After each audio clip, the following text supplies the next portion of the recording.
జై శ్రీరామ్. శ్రీమాత్రే నమః. శ్రీ గురుభ్యో నమః. 2025 సంవత్సరం అక్టోబర్ 19వ తారీఖు నుంచి 2025 సంవత్సరం అక్టోబర్ 25వ తారీఖు కూడా ఈ వారం యొక్క గోచార స్థితిగతులు, అలాగే గోచార స్థితిగతులను అనుసరించి ద్వాదశ రాశుల వాళ్ళకి, ద్వాదశ లగ్నాల వాళ్ళకి ఫలితాలు. ముందుగా అసలు గోచారంలో గ్రహ గమనాలను గురించి ఏ ఏ రాశుల్లో గ్రహాలు స్థితిలో ఉన్నారో ప్రథమంగా పరిశీలిద్దాం. కర్కాటక రాశిలో దేవగురువైన బృహస్పతి వారి సంచారము, సింహరాశిలో కేతుదేవుని సంచారము, కన్యా రాశిలో మిడ్ ఆఫ్ ద జోడియాక్ సెంటర్లో, అంటే అన్ని రాశులకి సెంటర్ రాశి అయిన కన్యా రాశిలో దైత్యగురువైన శుక్రాచార్యుల వారి సంచారము, తులారాశి దైత్యగురువైన శుక్రాచార్యుల వారి రాశి అయిన తులారాశిలో రవి, బుధుడు మరియు మంగళ్ సంచారము. బుధుడు ఈ 25వ తారీఖు నుంచి తులారాశిలో నుంచి వృశ్చిక రాశిలోకి ఆయన ప్రవేశిస్తాడు. రాహుదేవుని సంచారము కుంభరాశిలో జరుగుతూ ఉంది. వక్రించిన శనీశ్వరుడు మీనరాశిలో సంచారము. అన్ని రాశుల్ని అతివేగంగా చుట్టి వచ్చే చంద్రభగవానుడు ఈ వారంలో ఆయన గ్రహగమనం 3 రాశుల్లో ఉన్నాయి. కన్యా రాశి మొదలుకొని వృశ్చిక రాశి వరకు, అంటే కన్యా, తుల, వృశ్చిక రాశులు, ఈ 3 రాశుల్లో ఆయన గోచారం సంభవిస్తుంది ఈ వారం. ఇవి ఈ వారం యొక్క గోచార గ్రహస్థితులు. ఈ వారం యొక్క గోచార గ్రహస్థితుల్లో ప్రత్యేక అంశాలు ఏవైనా ఉన్నాయా అంటే 2 ప్రత్యేక అంశాలు ఉన్నాయి. ఒకటి ఏంటంటే బుధ భగవానుడు రాశిలో దైత్య గురువైన శుక్రాచార్యుల వారి సంచారము, అలాగే శుక్రాచార్యుల వారి రాశిలో బుధ భగవానుడి సంచారము. కన్యా రాశిలో శుక్రదేవుని సంచారము, తులారాశిలో బుధ భగవానుని సంచారము. ఇది పరివర్తన యోగం పరివర్తన యోగం ఉంది ఈ వారము. అలాగే ఈ పరివర్తన యోగము రవి బుధులు కూడా కూడి ఉండడం వల్ల సూర్యనారాయణమూర్తి ఇక్కడ నీచను పొందే స్థానము, తులారాశి ఆయనకి నీచ స్థానం అవుతుంది.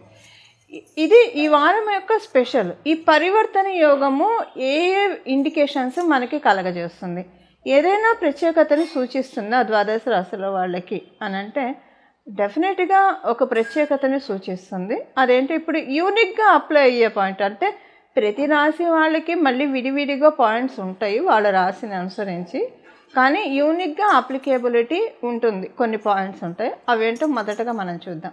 అసలు ఈ పరివర్తన యోగము చాలా మంచిది. అంటే యాక్చువల్గా షష్టాధిపతి సప్తమ స్థానంలో, మనం కాలపురుషుడు కుండలిలో చూస్తే సప్తమాధిపతి షష్ఠ స్థానంలో. మామూలుగా అయితే ఇది అంత మంచిది కాదు, కానీ ఇక్కడ ఈయన దైత్య గురువైన శుక్రాచార్యులు అవ్వడం వల్ల, అలాగే ప్రస్తుతం మనకి అధిచారంలో గురుడు ఉండడం వల్ల దీనికి స్పెషల్ సిగ్నిఫికెన్స్ వచ్చింది. ఈ పరివర్తన యోగానికి స్పెషల్ సిగ్నిఫికెన్స్, ఒక విశిష్టాంశం ఆపాదించబడింది గురు భగవానుడు అతిచారంలో ఉండడం వల్ల.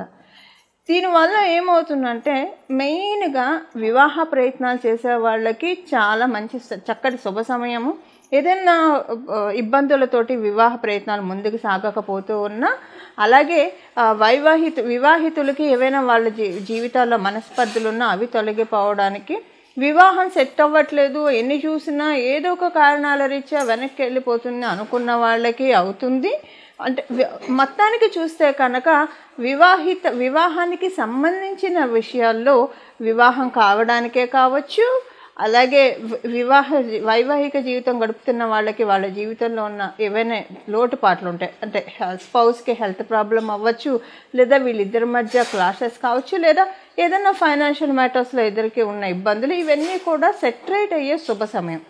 ఇది మళ్ళీ మీ జన్మజాతకాన్ని అనుసరించి ఆధారపడి ఉంటుంది. కాకపోతే గోచారంలో ఉన్న ఈ బ్లెస్సింగ్, ఒకవేళ మీ జన్మజాతకం సపోర్టింగ్గా ఉంటే కనుక 70% రిజల్ట్స్ మీరు చూస్తారు. ప్రస్తుతం దశ అంతర్దశలు సపోర్ట్ చేస్తూ ఉంటాయి. సపోర్ట్ చేయకపోయినా 40% బెటర్మెంట్ అయితే మీరు డెఫినెట్గా చూస్తారు. ఇది వివాహానికి సంబంధించిన విషయాలు. ఇంకొక మేజర్ బ్లెస్సింగ్ ఎవరికి ఉందంటే బిజినెస్ చేసే వాళ్ళకి. అంటే ఇప్పుడు బిజినెస్లోకి ఎంటర్ అవ్వడానికైతే కరెక్ట్ కాదు, కానీ ఆల్రెడీ ఎవరైతే బిజినెస్, మీరు ఏ రకమైన బిజినెస్ అన్నా చేయండి, ఒక ఫ్యాన్సీ స్టోర్ ఉందా, లేదా ఆయిల్ అండ్ మైన్స్ బిజినెస్ ఉందా, ఇండస్ట్రీస్ ఉన్నాయా, ఏ రకమైన బిజినెస్ అయినా కావచ్చు. సో అది చిన్న మొదలుకొని పెద్ద అన్నీ ఇందులోకి వస్తాయి, రియల్ ఎస్టేట్ అన్నీ వస్తాయి. ఎవరైనా సరే బిజినెస్ చేస్తూ ఉన్న వాళ్ళకి ఇది చాలా మంచి శుభ సమయము. అంటే ఒకటేంటంటే మీ మీద మీకు ఒక నమ్మకం వస్తుంది. ఒక బిజినెస్ అంటే మనకింద చాలామందిని పెట్టుకునే వాళ్ళు కొంతమంది ఉంటారు, కొంతమంది ఏంటంటే కొంతమందితోటి వాళ్ళు నడుపుతూ ఉంటారు. సో ఏదైనా సరే బిజినెస్ ఒక ప్రౌడ్ మూమెంట్గా అయ్యే టైం బిజినెస్ చేసే ప్రతి ఒక్కళ్ళకి అప్లికేబిలిటీ అవుతుంది. మీరు ద్వాదశ రాశుల్లో ఏ రాశిలో అన్నా పుట్టండి, ద్వాదశ లగ్నాల్లో ఏ లగ్నాల్లో అన్నా పుట్టండి, 27 నక్షత్రాల్లో ఏ నక్షత్రానికి సంబంధించిన వాళ్ళైనా కావచ్చు.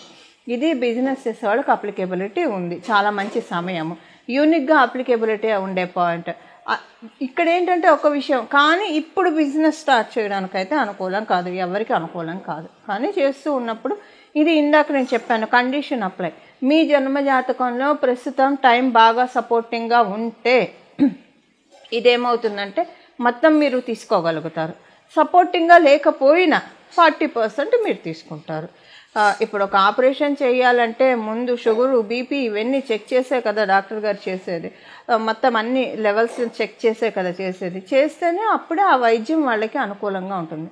సో అలాగే అంటే అబ్జర్వ్ చేసుకుంటుంది వైద్యాన్ని శరీరం.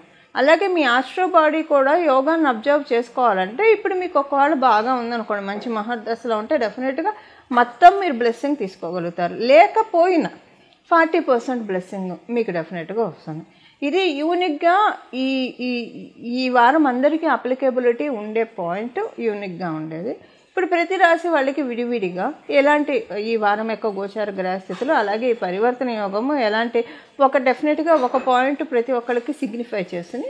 ఈ పాయింట్ ఏంటో కూడా మనం చూద్దాం. ఇప్పుడు మిథున రాశి, మిథున లగ్నంలో పుట్టిన వాళ్ళకి పరివర్తన యోగమే మీకు చతుర్థ, పంచమ స్థానాల్లో చోటు చేసుకుంటూ ఉంది.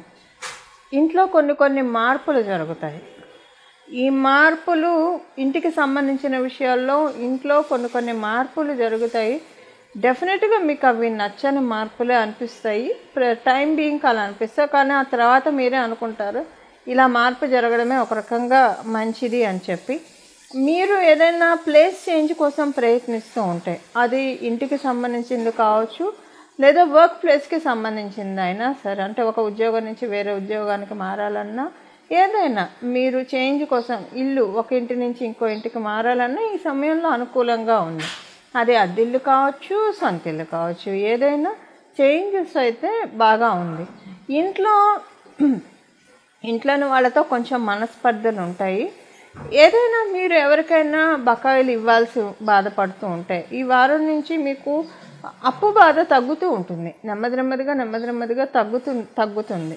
మీకు ఎవరైనా ఇవ్వాల్సి వచ్చినా మీకు వాళ్ళ నుంచి సానుకూల స్పందన వస్తుంది, వచ్చి వాళ్ళు ఇవ్వడానికి ప్రయత్నిస్తారు. సో ఇవ్వడం కావచ్చు, ఇవ్వడానికి ప్రయత్నించడం, ఇలా ఏదైనా జరుగుతుంది.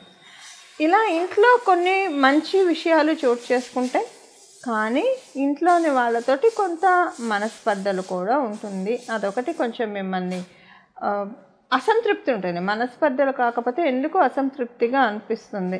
ఏంటో ఎంత చేసినా వీళ్ళకి ఏమీ విలువ తెలియట్లేదేమో, ఇలాంటి ఆలోచనలు, మిమ్మల్ని పట్టించుకోవట్లేదేమో, ఖాతరు చేయట్లేదేమో, నెగ్లెక్ట్ చేస్తున్నారేమో, ఇలాంటి ఆలోచనలు కొంచెం మీ మనశ్శాంతిని పాడు చేస్తాయి.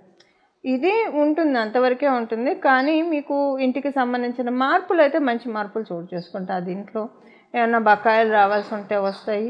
ఇలా కొన్ని మంచి పాయింట్స్ ఉంది. ఇదొకటి ఇంట్లోని వాళ్ళతో అసంతృప్తి, ఇదొకటి కొంచెం మిమ్మల్ని పింఛింగ్గా ఉంటుంది.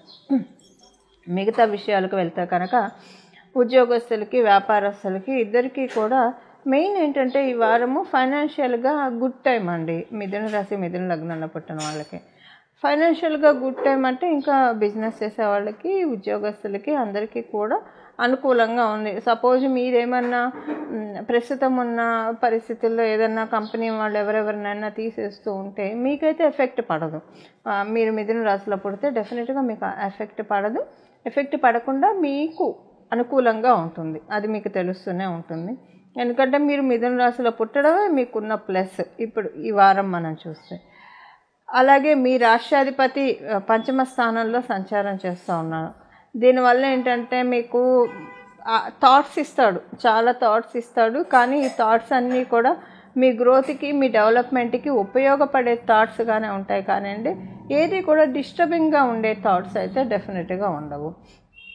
విద్యార్థినులకి చాలా మంచి శుభ సమయము. కాంపిటేటివ్ ఎగ్జామ్స్ రాసే వాళ్ళకి కాంపిటేటివ్ సక్సెస్ చాలా చక్కగా ఉంటుంది. కొంత మిథున రాశి మిథున లగ్నంలో పుట్టిన వాళ్ళకి ఈ వారము ఆర్గ్యుమెంట్స్ ఉంటాయి. హీటెడ్ ఆర్గ్యుమెంట్స్ అయితే కాదు కానివ్వండి, కొంత ఆర్గ్యుమెంట్స్ అయితే ఉంటాయి. మీకు మీ ఇంట్లో వాళ్ళతో కావచ్చు, లేదా మీరు ఉద్యోగస్తులు అయితే ఉద్యోగ స్థలంలో, వ్యాపారస్తులు అయితే మీకు వ్యాపార స్థలంలో ఆర్గ్యుమెంట్స్ అయితే కొంత ఉంటాయి. కానీ ఈ ఆర్గ్యుమెంట్స్ కూడా మీకు ఏమీ అంటే హెడేక్ అలా ఏం క్రియేట్ చేయదు, సంతోషంగానే అనిపిస్తుంది మీకు ఇది. ఇవి ఈ వారం యొక్క గోచర గ్రహస్థితుల ఫలితాలు మిథున రాశి మిథున లగ్నాల్లో పుట్టిన వాళ్ళకి. చూసారు కదండి. ఇప్పుడు దీనికోసం ఈ వారం చేసుకోవాల్సిన పరిహారం ఇప్పుడు నేను ఇందాక చెప్పినట్టు, మొదట్లో చెప్పినట్లు, ఒకవేళ మీకు జన్మజాతకం అనుకూలించకపోయినా ఇది 40% వస్తుంది. బట్ ఈ రెమెడీ చేసుకుంటే 50% మీరు తీసుకోవచ్చు. ఒక 50 to 60% తీసుకోవచ్చు బాగా ఉన్న వాళ్ళకి. ఇది కాంక్రీట్. ఒక్కొక్కసారి మనకి ఎవరికైనా యోగాలు వచ్చినప్పుడు అవి నిలబడాలి కదా. ఇప్పుడు మనం ఎంతోమందిని చూస్తూ ఉంటాం, సడన్గా రైజ్ అయిపోతారు, మళ్ళీ పడిపోతారు. సో అప్స్ అండ్ డౌన్స్ చూడకుండా, అంటే అప్స్ అండ్ డౌన్స్, అప్స్ ఉన్నప్పుడు డౌన్స్ ఉంటాయి. బట్ అప్ ఉన్నప్పుడు డౌన్కి రాకుండా అక్కడి నుంచి కంటిన్యూ అవుతూ వెళ్ళగలగాలి. ఇప్పుడు యోగము ఇప్పుడు వస్తుంది ప్రతి ఒక్కళ్ళకి, బిజినెస్ చేసే వాళ్ళకి కావచ్చు, వివాహితులకి. కానీ దాన్ని నిలబెట్టుకోవడానికి మళ్ళీ నెక్స్ట్ డేస్లో కూడా కంటిన్యూ అవ్వడానికి జన్మజాతకం బాగున్న వాళ్ళకి ఇది ఇంకా కొంచెం ఎక్కువగా తీసుకోవడానికి ఇప్పుడు ఏం పరిహారం చేయాలో మనం చూద్దాం.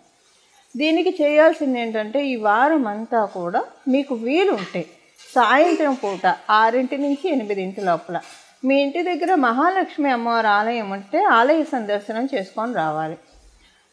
సపోజ్ మీ ఇంటి దగ్గర మహాలక్ష్మి అమ్మవారి ఆలయం లేదు, ఏ అమ్మవారి ఆలయం ఉన్నా పర్వాలేదు, గ్రామ దేవత అయినా పర్వాలేదు, వెళ్ళి అక్కడ దర్శనం చేసుకొని అక్కడ ఉన్న దేవిలో శ్రీ మహాలక్ష్మి అమ్మవారిని స్మరించుకొని దండం పెట్టుకొని రండి. ఎందుకంటే అమ్మవార్లు అందరూ ఒకటే కాబట్టి ఆ అమ్మవార్లో శ్రీలక్ష్మి అమ్మవారిని చూడండి.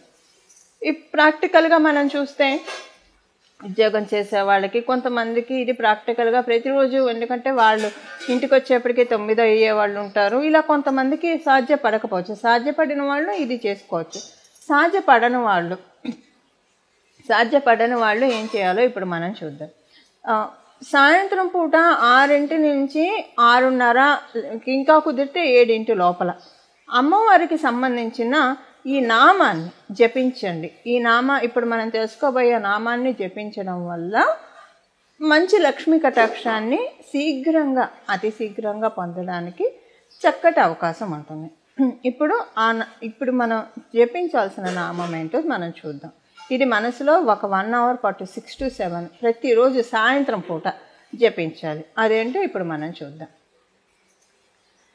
శ్రీ మహాలక్ష్మే నమః, బిల్వ నిలయాయే నమః, శ్రీ మహాలక్ష్మే నమః. శ్రీ మహాలక్ష్మే నమః, బిల్వ నిలయాయే నమః, శ్రీ మహాలక్ష్మే నమః. శ్రీ మహాలక్ష్మే నమః, బిల్వ నిలయాయే నమః, శ్రీ మహాలక్ష్మే నమః. ఈ నామంతో ఇప్పుడు నేను చెప్పిన ఈ 3 నామాలు ఏవైతే ఉన్నాయో ఇది ప్రతిరోజు సాయంత్రం మీరు ఒకవేళ టెంపుల్కి వెళ్ళినా ఈ నామం చెప్పించవచ్చు, చాలా మంచిది. టెంపుల్కి వెళ్ళలేని వాళ్ళు ఈ వారం అసలు ఎప్పుడు కూడా సాయంత్రం పూట ఈ నామాన్ని 6 to 7 మధ్యలో జపిస్తే మంచిది. లేదా కనీసం ఒక 15 నిమిషాలైనా కేటాయించి మానసికంగా జపం చేసుకోండి. అద్భుతమైన ఫలితాలు శ్రీ మహాలక్ష్మి అమ్మవారి కృపా కటాక్షాల చేత, లక్ష్మీనారాయణ కృపా కటాక్షం చేత, అలాగే ఉమాశంకరుని గౌరీ శంకరుల కృపా కటాక్షం చేత, సరస్వతి అమ్మవారి కృపా కటాక్షం చేత చక్కగా మన జీవితంలో ఆనంద గంటికల్ని మోగించుకోవటం అనడంలో ఏమాత్రం సందేహం లేదు. ఇవి ఈ వారం యొక్క ఫలితాలు, అలాగే చేసుకోవాల్సిన పరిహారము. ఇలా మనమందరం కూడా అమ్మవారి కృపకి పాత్రులు అవ్వాలని చెప్పి మనస్ఫూర్తిగా మనందరి తరఫున అమ్మవారిని నేను కూడా ప్రార్థిస్తూ మంగళం. నమో భగవతే వాసుదేవాయ.